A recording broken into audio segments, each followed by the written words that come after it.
Hello, welcome to BBC World News. It's exactly a year since Russia began its invasion of Ukraine. President Zelensky has welcomed a vote at the United Nations calling for the immediate and unconditional withdrawal of Russian troops. The resolution was backed by an overwhelming majority of countries, which he described as a powerful signal of global support. Our correspondent James Waterhouse reports from Kyiv a year on.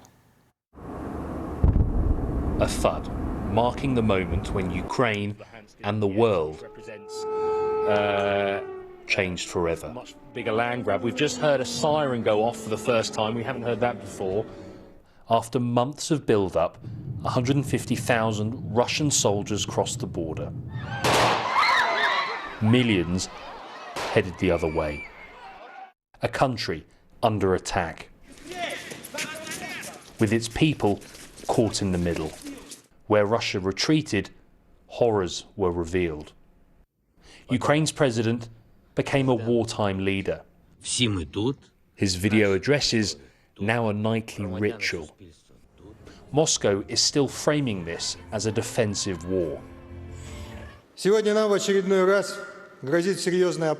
Today, once again, we are in grave danger.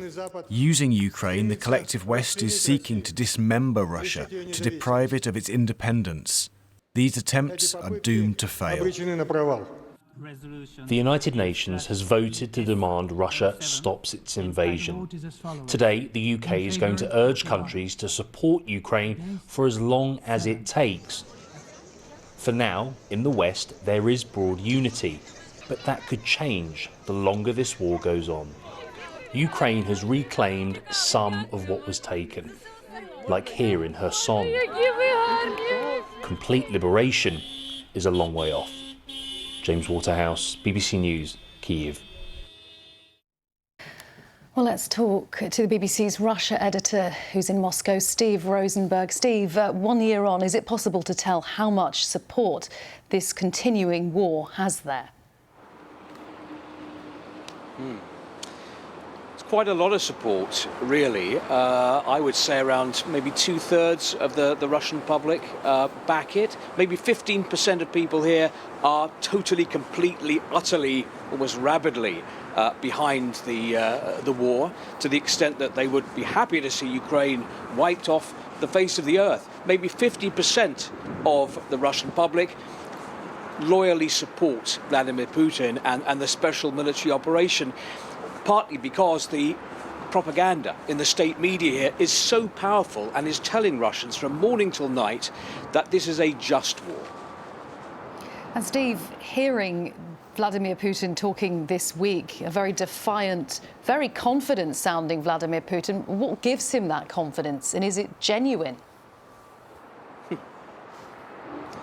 You know, if you've been in power for 23 years, as Vladimir Putin has been, and if you're used to coming out on top all the time and winning, as Vladimir Putin is, whether it's winning one presidential election after another, or it's crushing the opposition, or it's sowing division in Europe, then it's difficult to conceive that a decision that you've taken could turn out to be a mistake, a miscalculation, a fatal error.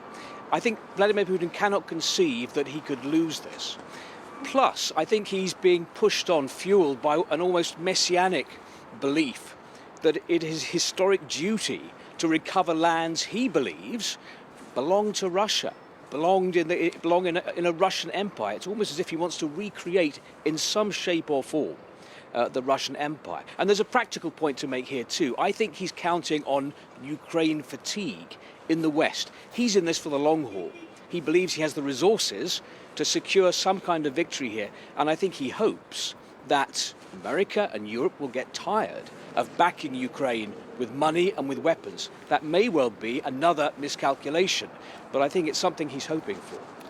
And Steve, over the last year, what costs do you see that this war has had on Russia? What can you see around you that's different over the last year?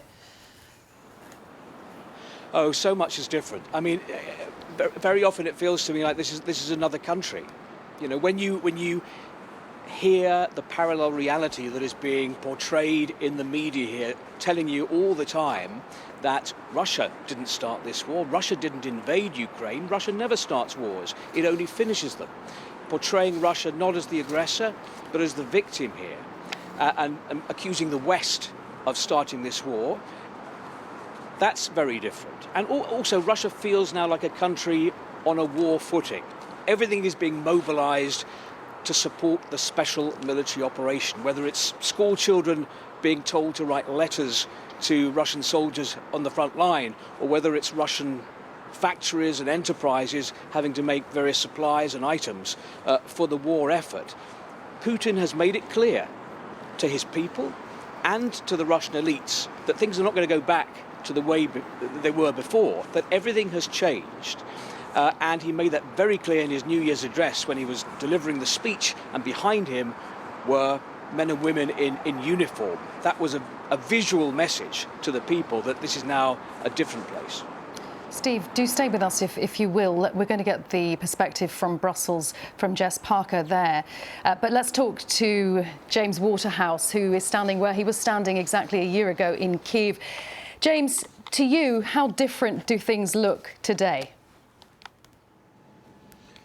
Well, as Steve was saying there, Ukraine has changed in just about every way. That said, the democratically elected government is still in power. And I've got to be honest, when I stood here a year ago, I half expected to see Russian soldiers wandering the streets. Why? Well, Ukraine was the underdog against one of the biggest armies on the planet, and that is still the case. But what we have seen is a resolve few predicted or expected. Ukraine has defended itself. It is still fighting for its very survival, and it is desperate to try and seize the initiative in the coming months. But wherever you are in this country, this is a war which touches you. You can be under threat from long-range missile strikes. There are towns and cities which are based along a front line which has seen active fighting for the best part of, well, for 9 years now. People have learned to live with the anxieties, the trauma and the pressures that this conflict brings. And sadly, all signs are pointing to this war, very much being active in a year's time, perhaps. I could be wrong, but at the moment, this is an attritional, costly war in just about every sense. And James, I asked Steve what the cost of this war has been to Russians over the last year. What has the cost been to Ukraine? Well, we're talking about a conflict where hundreds of soldiers are dying every day. When you speak to people, they know someone who is fighting on the front, or they know someone who they've been separated from, or they know someone who has been killed.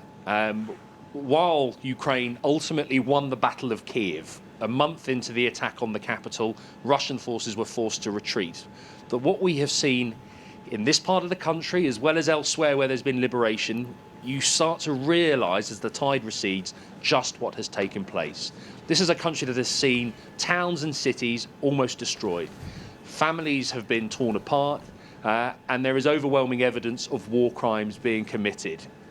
When you're talking about that level of trauma, that will take a long time, years, for a country to recover from. And it's only really able to start that recovery process once this conflict is over, really, because as we speak, Russia occupies around a fifth of this vast country, and the fighting is incredibly static.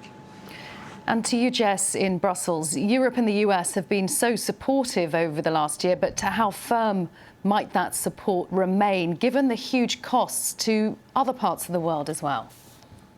Yeah, I mean, there have been costs faced in Europe. Of course, one of those costs has been rising energy prices, which many Europeans have had to face. But in terms of Western unity, look, I mean, I think a year ago when Russia invaded Ukraine, there was an immense sense of shock here within the EU, but they were almost shocked into action. And something that you saw, particularly in those initial phases of the war, those opening weeks and months, is the EU coming together and being united in passing very significant sanctions packages at a speed that really belied the EU's reputation for being extremely slow-moving. And in a way, the bloc almost seemed to find its voice. As time has gone on in terms of passing those sanctions packages against the Kremlin, that has got harder. They're just trying to get a 10th package over the line in time for this anniversary. They're meeting again today. But there have been historic firsts for the EU in a number of areas. I mean, they've been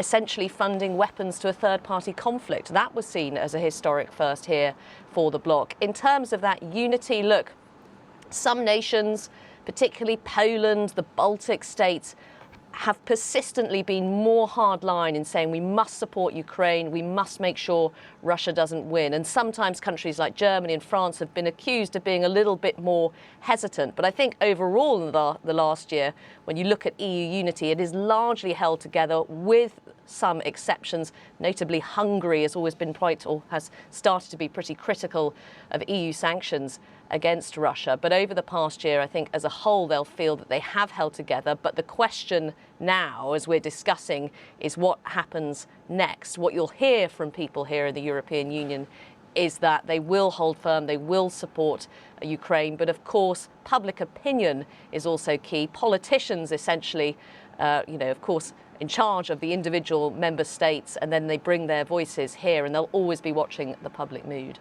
Jess, thanks very much. Jessica Parker there in Brussels. Also thank you to Steve Rosenberg in Moscow and James Waterhouse in Kyiv. Well, I'm joined now from Kyiv by Elena who volunteers teaching English to Ukrainian soldiers. Elena, thank you for waiting to talk to us. I wonder how it feels to you to have this war still going on after a whole year. Well, actually, for me, the war started in 2014 when I forced to flee from my home in Donetsk when it was occupied by Russian troops. And when the full-scale invasion broke out on this day a year ago, I was determined to stay in Kyiv and do anything it takes to be useful and to help my country. I think on this day, the reaction of all Ukrainians was like fight or flight. And for me, a year ago, it was to fight. I will ask you what you've been doing in a moment, but you mentioned you're from Donetsk and life has been turned upside down for more than 8 years now. You're from Bakhmut and that city has had a particularly terrible time. Do you know what's happening there right now? Yeah, the true Bakhmut is my hometown. And now we know that it's a battle-scared city still held by Ukrainian troops, and it stands as a symbol of our Ukrainian resistance, and I'm really proud of it.